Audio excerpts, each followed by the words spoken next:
안녕하세요. 오픈마인드입니다. 오늘은 세금에 관한 이야기를 나누어 보려고 하는데요. 그 중에서도 창업자금에 대한 증여세 과세 특례라는 주제로 진행을 하려고 합니다. 먼저 하나의 상황을 예시로 보면 부모가 성년인 자녀에게 5억 원이라는 금액을 증여하려고 합니다. 이때 증여세라는 세금을 내게 되죠. 그럼 그 증여세는 어떻게 계산하는지 알아보겠습니다. 계산하기 전에 몇 가지 알아야 할 사항이 있습니다. 첫 번째로 배우자는 6억 원, 성년인 자녀는 5천만 원, 미성년 자녀는 2천만 원, 기타 친족의 경우에는 1천만 원까지 증여재산가액에서 공제가 됩니다. 그러니까 좀 전에 보신 상황에서는 부모가 성년인 자녀에게 증여를 하는 경우였기 때문에 5억 원에서 5천만 원이 공제가 되겠죠. 그리고 기간 내에 신고할 경우에는 세율을 적용한 후에 3%의 신고세액이 추가로 공제됩니다. 자세한 계산 방법은 이 표를 참고하시면 쉽게 알 수 있습니다. 보시는 바와 같이 과세표준이라고 해서 구간별로 세율과 누진공제액이 다릅니다. 1억 원 이하는 세율이 10%, 누진공제액이 없어서 과세표준의 10%를 곱하는 방법이고요. 1억 원 초과해서 5억 원 이하까지는 세율이 20%, 누진공제액이 1천만 원이기 때문에 과세표준의 20%를 곱해주고 1천만 원을 빼주시면 됩니다. 이렇게 과세표준에 맞추어 증여금액 구간을 확인하고 계산을 해주시면 됩니다. 그럼 처음에 보여드린 예시를 가지고 이 표에 맞춰서 계산을 한번 해보도록 하겠습니다. 미리 계산을 좀 했는데요. 5억 원을 기준으로 설명을 드릴게요. 첫 번째로 증여받은 5억 원에서 아까 설명드렸다시피 성년인 자녀는 5천만 원을 공제해준다고 했죠. 그래서 4억 5천만 원이 됩니다. 이 금액을 왼쪽에 있는 표에 구간을 확인해보면 1억 원 초과해서 5억 원 이하가 되겠죠?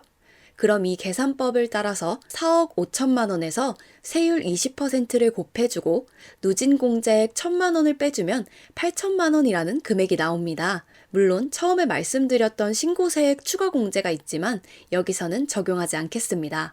결국 부모가 성년인 자녀에게 5억 원을 증여했을 때 증여세로 거의 8천만 원을 내야 하는 겁니다. 그렇다면 세금을 줄이거나 내지 않는 방법이 있을까요?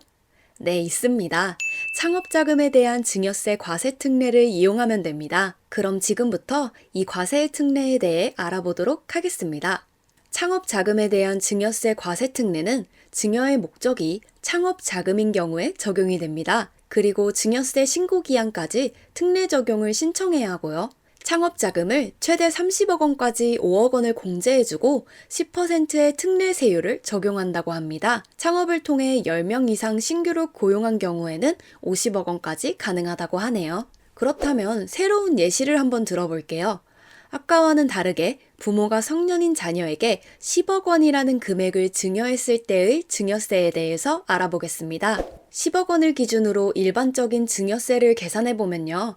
증여받은 10억 원에 성년인 자녀이기 때문에 5천만 원을 공제해줍니다. 그럼 9억 5천만 원이 되겠죠? 그리고 앞에 보여드렸던 표를 참고하여 계산을 해보면 9억 5천만 원에서 세율 30%를 곱하고 누진공제액 6천만 원을 빼주면 2억 2,500만 원이 나옵니다. 물론 신고세액 추가 공제는 따로 있습니다. 그러면 이제 과세 특례를 적용해서 계산을 해볼게요. 증여받은 10억 원에서 무려 5억 원을 공제를 해줍니다. 그럼 5억 원이 남고 그 5억 원에서 세율 10%만 곱해주면 끝납니다. 정말 간단하죠? 계산하면 5천만 원이 나오는데 아까의 2억 2,500만 원과 비교하면 어마어마한 차이인 것 같습니다. 이 좋은 과세 특례를 당연히 아무나 받는 건 아니겠죠? 그 조건에 대해서 한번 알아보도록 하겠습니다. 첫 번째, 증여자인 부모는 60세 이상이어야 하고 수증자인 자녀는 18세 이상인 거주자여야 합니다. 그리고 두 번째, 아까도 말씀드렸지만 증여의 목적이 중소기업을 창업한다는 목적이어야 합니다. 중소기업 창업이라고 하면 막연하고 되게 크게 생각하시는 분들이 있을 텐데 그렇게 걱정하실 필요는 없고요. 뒤에서 더 자세히 설명드리도록 하겠습니다. 세 번째는 증여가 가능한 재산의 종류에 제한이 있다는 겁니다. 토지, 건물, 주식, 회원권 등 양도세 과세 대상은 특례의 적용이 불가능합니다. 네 번째는 창업 업종에도 제한이 있어요. 중소기업에 해당하는 업종을 창업해야 되는데 아무거나 되는 게 아니고요.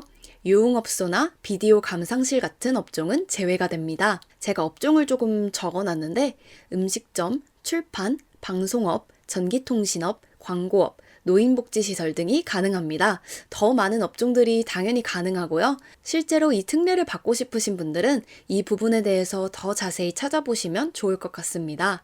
5번째는 사용처입니다. 그럼 이 증여받은 돈을 어디에 어떻게 써야 할까요? 바로 사업용 자산을 취득하거나 확장한 사업장의 임차보증금과 임차료를 지급하는 것에 사용할 수 있습니다. 이에는 사업을 위한 건물 임차나 매입, 자동차 구입 등도 포함이 됩니다. 그리고 6번째는 창업 요건에 대해서 알아보겠습니다. 먼저 계속 창업을 해야 한다고 하는데 여기서 말하는 이 창업은 사업자 등록증을 발급받는 것입니다. 이 의미를 정확히 아시는 것이 좋을 것 같고요. 창업 요건 중에 하나는 증여받은 날부터 1년 이내에 창업을 해야 합니다. 사업장의 확장도 포함이 됩니다. 이 밑에 적어놓은 꽤 많은 내용의 글을 읽어보시면 알겠지만 다음 각 호의 어느 하나에 해당하는 경우는 창업으로 보지 아니한다 라고 해서 어떤 경우에 창업으로 인정하지 않는지를 알려주고 있어요. 따로 읽지는 않겠습니다. 그리고 다른 요건 하나는 3년 내에 창업자금을 사용해야 한다라는 내용입니다. 이 두 가지는 이미 특례가 적용된 후에 이루어지는 요건이기 때문에 계속 사후관리를 받아야 한다는 사실을 기억하셔야 합니다. 마지막으로 꼭 알아두셔야 할 내용들이 있습니다. 먼저 이 특례의 목적은 창업 당시에 세부담을 줄여주겠다는 것이지 세금의 면제가 아닙니다. 이 말을 먼저 이해하시고 두 번째 내용을 봐주시면 돼요. 창업자금은 기간에 관계없이 상속세 과세가에게 가산이 된다고 합니다. 그러니까 바로 위의 내용과 이어지는 건데 어쨌든 지금은 세금은 줄여줘서 창업을 통해 경제를 활성화시킬 수 있게끔 이렇게 해주겠다. 하지만 나중에는 상속세에 가산을 시키겠다라는 말입니다. 일반 증여는 상속일로부터 10년 이내에 증여한 재산가액만 가산이 되지만 창업자금은 기간에 관계없이 가산이 된다는 점을 꼭 기억해 주시면 좋을 것 같아요. 그리고 처음에도 말씀드렸던 부분이지만 신고 기한까지 특례 신청을 하지 아니한 경우에는 특례 규정을 적용하지 않는다는 사실을 알아두셔야 합니다. 여기까지 창업자금에 대한 증여세 과세 특례에 대한 내용을 쭉 살펴보았는데요. 나름 정리를 해서 쉽게 알려드리려고 했는데 꼭 도움이 되셨으면 좋겠습니다. 오늘은 여기까지입니다. 감사합니다.